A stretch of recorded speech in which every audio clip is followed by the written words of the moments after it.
For speaking English, you need to know something, but you don't need to know everything.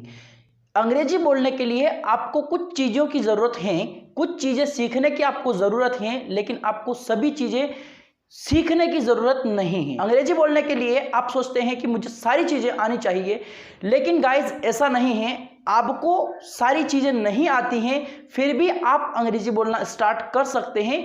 शुरुआत में आपको क्या करना होगा, सबसे पहले बोलना शुरू करना होगा। जितना आपको आता है, छोटे छोटे सेंटेंसेस, छोटे छोटे फ्रेजेस आपको बोलने होंगे, और उसके बाद आप उसको अब जो लैंग्वेज बोलते हैं उस लैंग्वेज के साथ में कंबाइन करके आप उसको बोलना शुरू कीजिए। इसी प्रकार से आप स्टार्टिंग करिए। स्टार्टिंग करने के बाद आप देखेंगे कि धीरे धीरे माइनर चेंजेस आने शुरू हो जाएंगे, और उसके बाद में मेजर चेंजेस भी आने में समय नहीं लगेगा। तो आपको करना क्या है, सबसे पहले आपको एक चीज स्टार्ट करनी है, वो ये है कि आपको बोलना शुरू कर देना है। आप जिस प्रकार से भी बोल रहे हो, आप थोड़ा सा अंग्रेजी बोल रहे हैं, थोड़ा सा यूज आप इंग्लिश का कर रहे हैं, तो आप उसको करिए, लेकिन आपको करना होगा। सबसे बड़ी बात यह है कि आपको एक्शन लेना होगा। You need to take action. आप अभी एंड रिजल्ट को मत देखिए कि आप किस प्रकार से बोल सकते हैं। आप जो अभी अंग्रेजी बोलने वाले व्यक्ति हैं, आप उनको देख करके आप मोटिवेटेड हो जाते हैं और आप डायरेक्टली उनके जैसा बोलने की कोशिश करते हैं, तो आप डायरेक्टली वैसा नहीं बोल सकते। आपको ये चीज समझने की जरूरत है कि आप डायरेक्टली उसी प्रकार से नहीं बोल सकते जिस प्रकार से एक व्यक्ति फ्लुएंटली इंग्लिश बोल रहा है। तो आपको करना क्या होगा, आप शुरुआत में थोड़ी थोड़ी अटक अटक करके आप अंग्रेजी बोलना शुरू करेंगे। तो आपको यही करना है, आपको स्टार्ट कर देना है, अटक अटक कर ही सही आपको अंग्रेजी बोलना है। फर्स्ट स्टेप यहाँ पे हो जाती है। उसके बाद में आपको क्या करना होगा कि आपको मैंने बताया है कि जैसे कि अंग्रेजी बोलने के लिए हमारी एक सबसे जो मेन पॉइंट है हमारा, वो क्या है, वो है ट्रांसलेशन। ट्रांसलेशन का यूज कर करके आप सेंटेंसेस को बनाइए। ट्रांसलेशन के लिए एक ऐप मैं आपको सजेस्ट करना चाहूंगा जिसका नाम है Google translator. Okay, Google translator आपको प्ले स्टोर पर मिल जाएगा।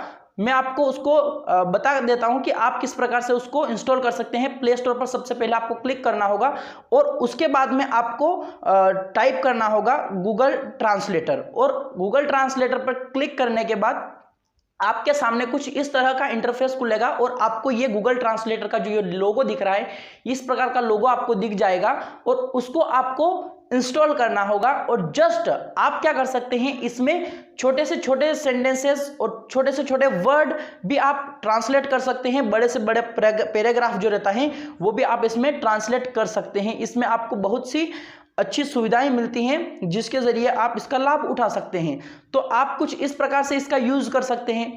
गूगल ट्रांसलेटर का यूज करने के बाद आपको क्या करना होगा, जो सेंटेंस आप ट्रांसलेट कर रहे हैं उसको आपको बोलना होगा, उसको आपको प्रैक्टिस में लाना होगा, और उसको बोल बोल करके आपको क्या करना होगा, अपनी जबान पर वो सेंटेंस फिट करना होगा। जब आप धीरे धीरे कुछ कुछ अंग्रेजी बोलना शुरू कर देंगे तो आप में वो कॉन्फिडेंस आ जाएगा, आप में वो बोलने की कैपेसिटी आ जाएगी। आप अपने आप में फील करने लग जाएंगे कि हाँ, अब मैं बोल सकता हूँ, कुछ कुछ तो मैं बोल रहा हूँ और मुझे कुछ और इंप्रूवमेंट की जरूरत है। इसी प्रकार से आप डे बाय डे उसको इंप्रूव करते जाइए, और आप उसको अपना लेवल को जो है इंप्रूवमेंट करते जाएंगे, और आप धीरे धीरे एक दिन फ्लुएंट इंग्लिश बोलने लग जाएंगे।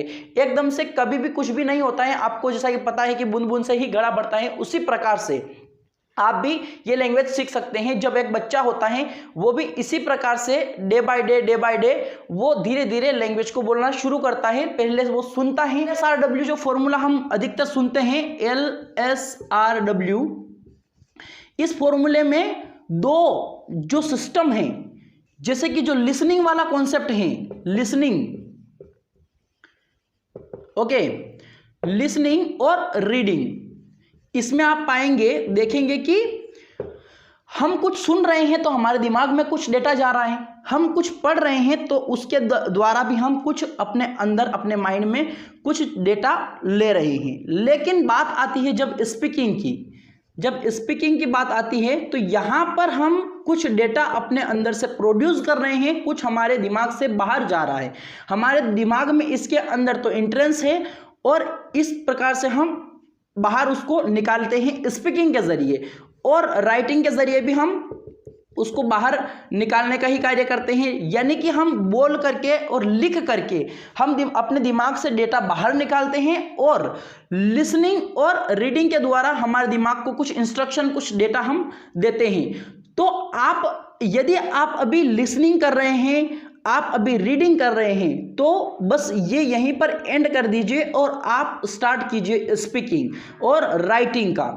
स्पीकिंग जब आप स्टार्ट कर देंगे तो उससे क्या होगा कि आप बोलने लग जाएंगे और आपके दिमाग को कुछ सोचने पर मजबूर होना पड़ेगा। आपके दिमाग में कुछ वर्ड्स आप सोचेंगे कि मुझे अब ये बोलना है, तो इसका इंग्लिश का वर्ड कौन सा है।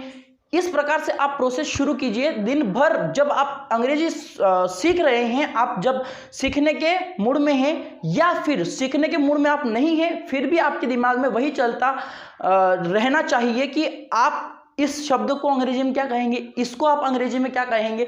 कुछ भी चीज़ जो आपको दिखती है डेली रूटीन में, जो भी चीज़ें आपको दिखती हैं, उनका आपको अंग्रेजी सबसे पहले बनाना है।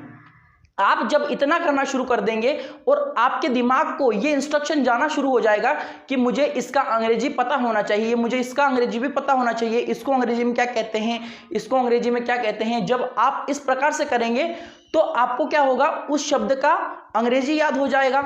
उस चीज का अंग्रेजी याद होने के बाद क्या होगा कि आपके दिमाग में उसकी इंग्लिश आने लग जाएगी। फिर आप उसको कभी कभार यूज करेंगे। हमारे दिमाग में ऐसा ही तो होता है, जब हम किसी वर्ड को, नए वर्ड को सीखते हैं तो हम किस प्रकार से सीखते हैं, हम पहले उस चीज को देखते हैं, समझ लेते हैं, ओके, फिर उसको हम इंप्लीमेंट करते हैं। कभी कभार हमें बोलने का काम पड़ता है तो उस वर्ड को हम यूज करते हैं और उस शब्द को हम यूज करते हैं। तो फर्स्ट टाइम अपनी उतनी फ्लुएंसी उसमें नहीं रहती है, लेकिन स्लोली ग्रेजुअली क्या होता है कि हम उस वर्ड को यूज करना सीख जाते हैं और हम उसको अपने जो रूटीन में है वो लाते हैं।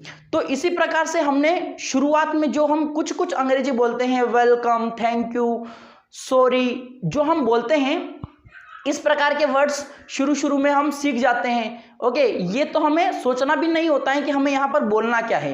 ओके, और हम डायरेक्टली अगर किसी को कुछ जैसे कि हम टकरा गए या फिर ऐसा कुछ हुआ तो हम क्या करते हैं, डायरेक्टली वहाँ पर सॉरी बोल देते हैं। और इस प्रकार से हम अगर कहीं निकलना होता है तो हम एक्सक्यूज मी बोल करके हम निकलते हैं। ओके, तो इस प्रकार की चीज़ें सोचने के लिए, इनकी इंग्लिश सोचने के लिए तो हमें कभी एफर्ट नहीं लगाना पड़ा। क्यों? उसका भी एक रीज़न है, क्योंकि जब हमने किसी को देखा, उसको समझा कि यहाँ पर क्या क्या होता है और हम उसको डे बाय डे, एक बार ही नहीं देखा हमने उसको, हमने बहुत सी बार उस प्रोसेस को देखा, तो हमने भी उसको करना शुरू कर दिया।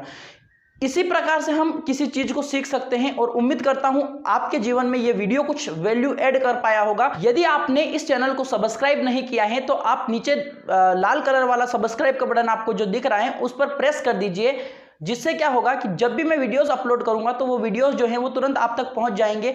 उसके बाद में एक घंटी का आइकन आएगा, उस पर भी आप क्लिक कर दीजिए ताकि नोटिफिकेशंस भी ऑन हो जाएंगे। यदि आपका कोई प्रश्न है तो वो प्रश्न भी आप कमेंट बॉक्स में पूछ सकते हैं। वीडियो यदि अच्छा लगा हो तो इस वीडियो को लाइक करें। Thank you very much. जय हिंद, जय भारत।